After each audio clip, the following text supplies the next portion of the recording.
Shalom sidang jemaat Tuhan, bertemu kembali dalam renungan harian pada hari ini. Mari kita tetap semangat di dalam mendengarkan setiap firman Tuhan dan mengikuti persekutuan. Saat ini kita mau puji Tuhan, kita naikkan pujian kita katakan, aku mengasihi Engkau Yesus. Aku mengasihi Engkau Yesus dengan segenap hatiku. Aku mengasihi Engkau Yesus dengan segenap jiwaku. Ku renungkan firman-Mu siang dan malam, ku pegang perintah-Mu dan ku lakukan. Engkau tahu ya Tuhan, tujuan hidupku hanyalah untuk menyenangkan hati-Mu.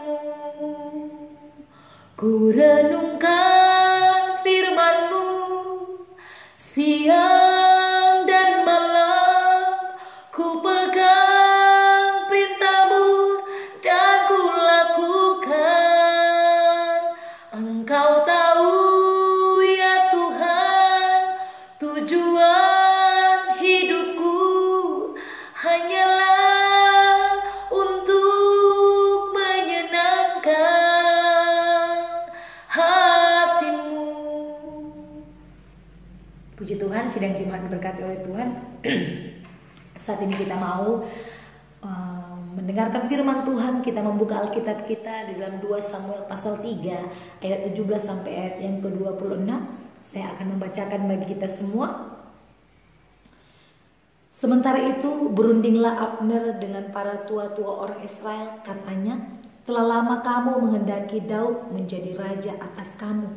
Maka sekarang bertindaklah, sebab Tuhan sudah berfirman tentang Daud. Demikian dengan perantaraan hambaku Daud, aku akan menyelamatkan umatku Israel dari tangan orang Filistin dan dari tangan semua musuhnya.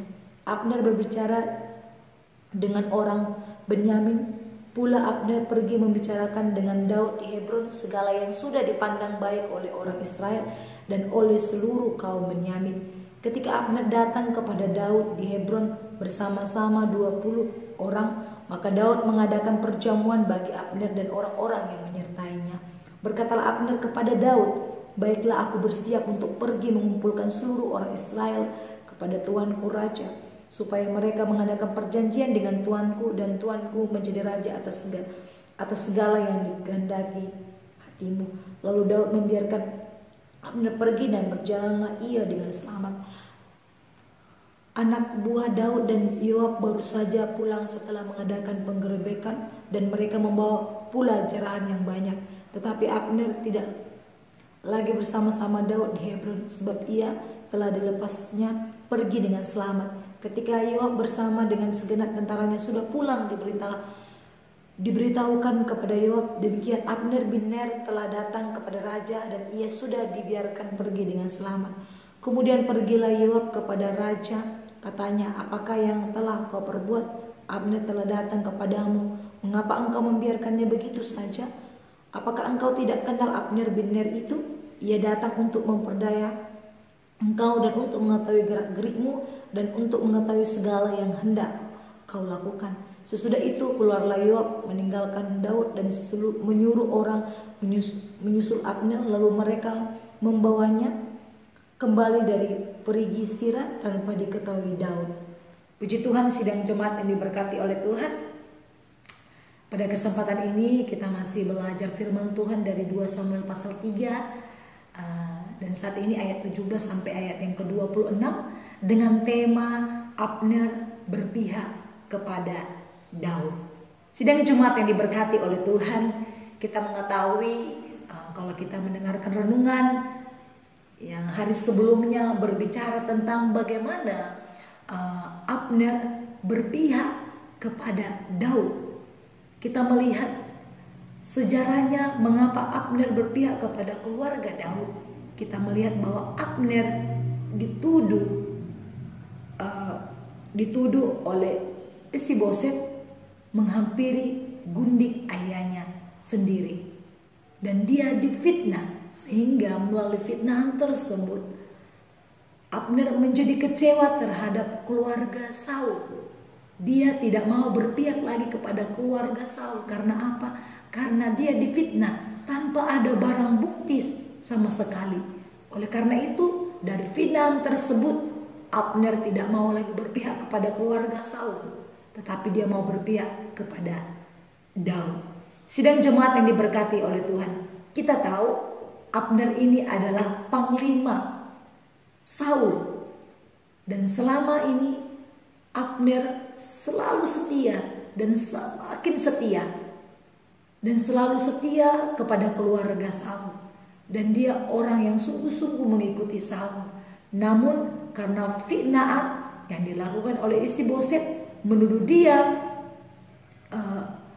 mengganggu gundik dari ayahnya, Abner merasa kecewa, sehingga membuat Abner tidak mau berpihak kepada keluarga Saul, sehingga dia mau berpihak kepada Daud sendiri. Sidang jemaat yang diberkati oleh Tuhan, dari kejadian ini kita melihat bahwa Abner tidak lagi berpihak kepada yang salah, tetapi dia berpihak kepada yang benar, yaitu Daud sendiri. Sidang jemaat yang diberkati oleh Tuhan, di ayat 17 tadi kita sudah mendengarkan bahwa sementara itu berundinglah Abner dengan para tua-tua orang Israel, katanya, telah lama kamu menghendaki Daud menjadi raja atas kamu. Sidang jemaat Tuhan, ketika Abner sudah berpihak kepada Daud dan Daud tahu bahwa orang Israel menginginkan Daud untuk menjadi raja mereka, menggantikan Saul, jadi Abner mempengaruhi orang-orang Israel supaya mereka berunding dan memilih Daud menjadi raja Israel. Sidang jemaat yang diberkati oleh Tuhan, Abner katakan, sementara itu berundinglah Abner dengan para tua-tua orang Israel, katanya, telah lama kamu menghendaki Daud menjadi raja atas kamu. Kemudian ayat 18, maka sekarang bertindaklah, sebab Tuhan sudah berfirman tentang Daud demikian, dengan perantara hambaku Daud aku akan menyelamatkan umatku Israel dari tangan orang Filistin, dari tangan semua musuhnya. Sidang jemaat yang diberkati oleh Tuhan, ini adalah suatu rencana Tuhan yang luar biasa.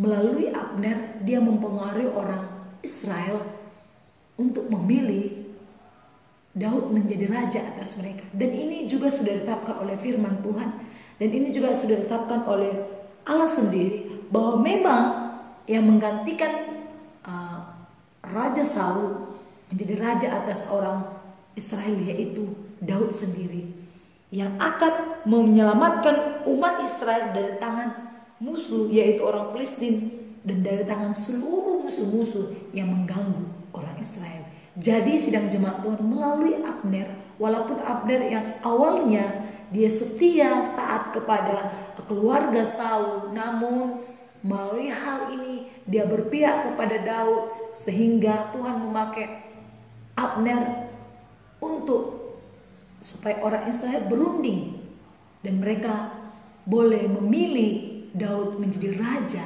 atas orang Israel. Supaya apa?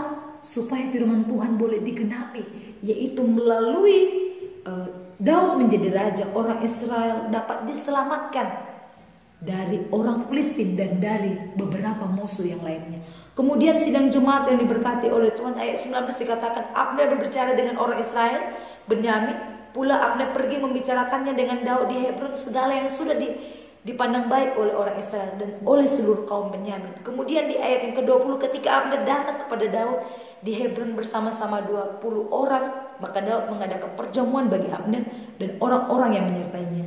Kemudian 21, berkatalah Abner kepada Daud, baiklah aku bersiap untuk pergi mengumpulkan seluruh orang Israel kepada tuanku raja, supaya mereka mengadakan perjanjian dengan tuanku, dan tuanku menjadi raja atas segala yang dikehendaki hatimu. Sidang jemaat Tuhan, kita melihat di sini ada usaha Abner untuk mempengaruhi orang-orang Israel dan untuk mengumpulkan orang Israel untuk bersiap pergi mengumpul orang Israel supaya mereka sepakat memilih Raja Daud menjadi raja atas orang Israel. Kita melihat di ayat 21, berkatalah Abner kepada Daud, baiklah aku bersiap untuk pergi mengumpulkan seluruh orang Israel kepada tuanku raja, supaya mereka mengadakan perjanjian dengan tuanku, dan dikatakan bahwa tuanku menjadi raja atas orang Israel. Sidang jemaat Tuhan, kita melihat di sini keberpihakan Abner terhadap Daud, sehingga dia meluangkan waktu dirinya sendiri untuk pergi mengumpulkan orang-orang Israel supaya orang-orang Israel sepakat dan berunding untuk memilih Daud menjadi raja. Luar biasa. Sidang jemaat yang diberkati oleh Tuhan, dia berpihak kepada Daud. Saya percaya itu atas kehendak Tuhan, supaya orang Israel mengetahui kebenaran. Mereka memilih raja yang benar, yaitu Daud. Sidang jemaat diberkati oleh Tuhan, walaupun ketika Abner pergi, ada banyak hal yang dialaminya, ada banyak beberapa masalah yang dialaminya. Sidang jemaat yang diberkati oleh Tuhan, mungkin nanti di renungan berikutnya kita akan mendengarkan bagaimana Abner dibunuh oleh Yoab sendiri. Namun sebelumnya kita harus memahami sebelum dia dibunuh dan mengapa dia dibunuh. Sidang jemaat yang diberkati oleh Tuhan, inilah usaha Abner untuk mengumpulkan orang Israel supaya memilih Daud menjadi seorang raja atas bangsa Israel. Dia berpihak, keberpihakannya ditunjukkan bahwa dia siap pergi untuk mengumpulkan orang Israel. Dan dia sudah bulat hati, dia berpihak kepada Daud. Dan dia tidak mau lagi berpihak kepada keluarga Saul, karena dia tahu keluarga Saul yang pertama sudah menfitnahnya, dan kemudian yang kedua keluarga Saul. Tuhan tidak mengkehendaki keluarga Saul menjadi seorang raja. Tetapi kita akan melihat nanti di ayat dan di pasal berikutnya bahwa Tuhan menghendaki Daud menjadi raja atas bangsa Israel. Sidang jemaat Tuhan, kita tidak tahu apa yang menjadi pikiran Tuhan. Kita tidak tahu apa yang menjadi rencana Tuhan dalam setiap kehidupan kita. Demikian juga orang Israel. Tidak tahu siapa yang akan menjadi raja mereka setelah Saul. Tetapi saya percaya Tuhan akan memilih orang-orang benar, orang-orang yang memang sungguh-sungguh melayani Dia. Oleh karena itu, sidang jemaat Tuhan, mari kita berpihak kepada yang benar. Dan mari kita senantiasa tahu memilah mana yang kita harus ikuti dan mana yang tidak kita ikuti. Puji Tuhan, demikian firman Tuhan. Mari kita berdoa. Terima kasih Bapa yang baik, Bapa dalam surga. Kami sudah selesai mendengarkan firman Tuhan, meteraikan firman-Mu dalam hati kami, dan ajar kami melakukannya di dalam kehidupan kami. Terima kasih Tuhan, dalam nama Yesus kami sudah berdoa. Haleluya. Amin. Shalom, Tuhan Yesus memberkati. Ku renungkan firman-Mu siang dan malam, ku pegang perintah-Mu dan ku lakukan. Engkau tahu ya Tuhan, tujuan hidupku hanyalah untuk menyenangkan hati-Mu, menyenangkan hati-Mu, menyenangkan